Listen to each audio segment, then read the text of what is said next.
Hello दोस्त, आज हम लोग क्लास 9 का केमिस्ट्री एटम्स, मॉलिक्यूल्स और आयन से रिलेटेड कुछ बात करेंगे और समझेंगे और इसको नोट्स की तरह हम लोग तैयार कर लेंगे। तो चैप्टर का नाम है एटम्स, मॉलिक्यूल्स एंड आयन्स। सबसे इसका पहला बेसिक चीज़ है कि लॉ ऑफ केमिकल कम्बिनेशन ये क्या होता है। तो लॉ ऑफ केमिकल कम्बिनेशन का मतलब होता है कि ये केमिकल आपस में जो मिलता है इसके लिए कुछ ना कुछ लॉ के तहत मिलता है।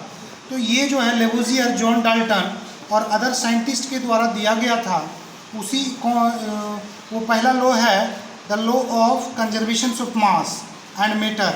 इसमें बताया गया है according to this law mass can neither be created nor destroyeds in a chemical reactions.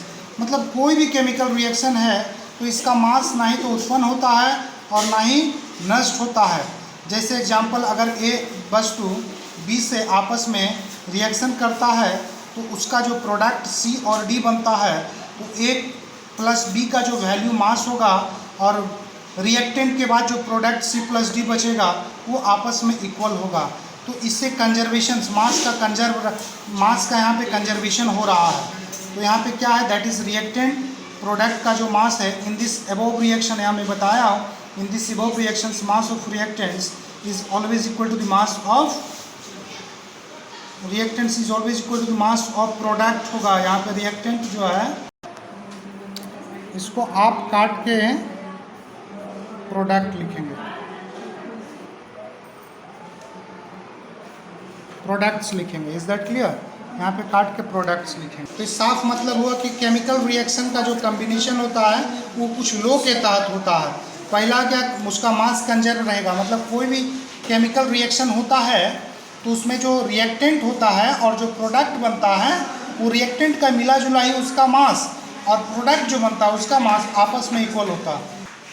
दूसरा आपका लॉ ऑफ कांस्टेंट प्रोपोर्शंस। इस लॉ के तहत क्या होता है, जो भी आपका कंपाउंड बनता है वो कांस्टेंट प्रोपोर्शन में रहता है। जैसे कि सपोज दैट आप वाटर, चाहे आप किसी सेक्टर से ले सकते हैं, नाली का पानी ले सकते हैं, सी का पानी ले सकते हैं, बरसात का पानी ले सकते हैं और आरओ का भी पानी ले सकते हैं, फिल्टर वाटर भी ले सकते हैं, आप वेल का भी वाटर ले सकते हैं। किसी जगह से लेंगे तो उसका जो हाइड्रोजन और ऑक्सीजन का जो मास रेशियो में रहेगा 1:8 रहेगा। देखिए साफ लिखा 1:8। तो इससे क्या होता है, तो लॉ ऑफ कांस्टेंट प्रोपोर्शंस का मतलब है जो कंपाउंड बनता है ये कांस्टेंट प्रोपोर्शन के रूप में बनता है। ये दूसरा लॉ ये बताता है। अब हम लोग जानेंगे डाल्टन का एटॉमिक थ्योरी क्या कहता है। मतलब डाल्टन जो अपना एटम से संबंधित कुछ थ्योरी दिया था उसमें क्या है भाई। तो पहला थ्योरी बताया गया कि every matter is made up of very small और टीनी पार्टिकल्स कॉल्ड एटम्स। दुनिया में जितना भी आपको मैटर देख रहा है वो आपका एक छोटे से छोटे पार्टिकल से मिलकर के बना हुआ है, उसी को हम लोग एटम कहते हैं। ये कौन बताया? डाल्टन बताया। दूसरा है कि atoms are not divisibles and can not be created और destroyed in chemical reactions. Atom तो आप खुली आंखों से देख नहीं सकते हैं और इसका निर्माण भी नहीं कर सकते हैं और इसको नष्ट भी नहीं कर सकते हैं। All atoms of given elements are same in size, mass and chemical properties.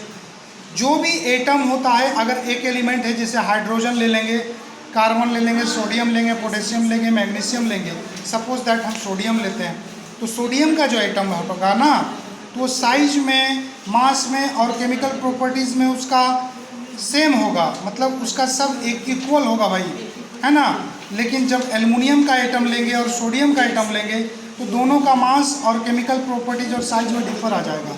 इसका मतलब है कि अगर सेम काइंड एटम होता है तो उसका मास, केमिकल प्रॉपर्टीज, मास हो गया, केमिकल प्रॉपर्टी और साइज में इक्वल होता है। अब एक दूसरा नेक्स्ट पॉइंट, 4th पॉइंट है, atoms of different elements are differ in size. तो मैं बता दिया आपको, जैसे सोडियम का और एल्युमिनियम का जब आप लेते हैं तो सोडियम का एटम का जो मास और साइज और केमिकल प्रॉपर्टीज होगा और मैग्नीशियम का एटम का जो मास, केमिकल प्रॉपर्टीज और साइज होगा वो सोडियम से डिफर होगा। Is that clear? Next point आपका आता है एटम क्या है।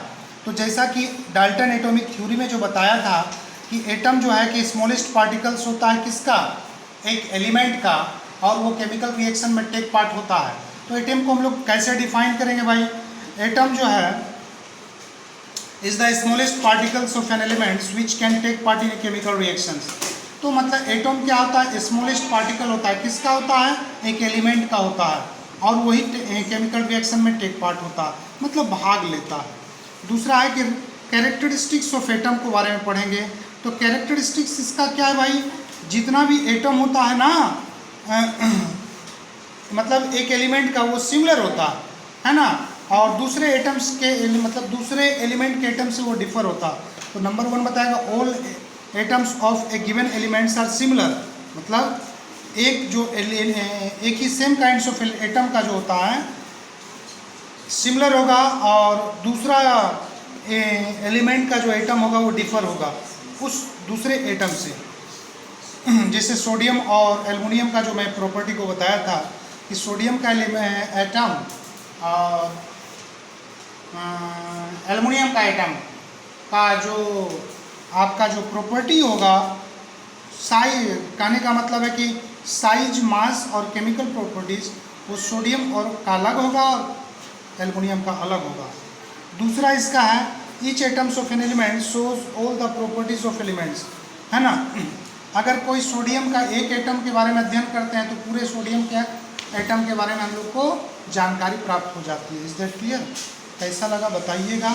और अगर आप लोग मनोबल बढ़ाएंगे मेरा तो सब्सक्राइब चैनल को कीजिए, और नोट्स बना करके आपको देंगे, ये क्लास नोट्स है।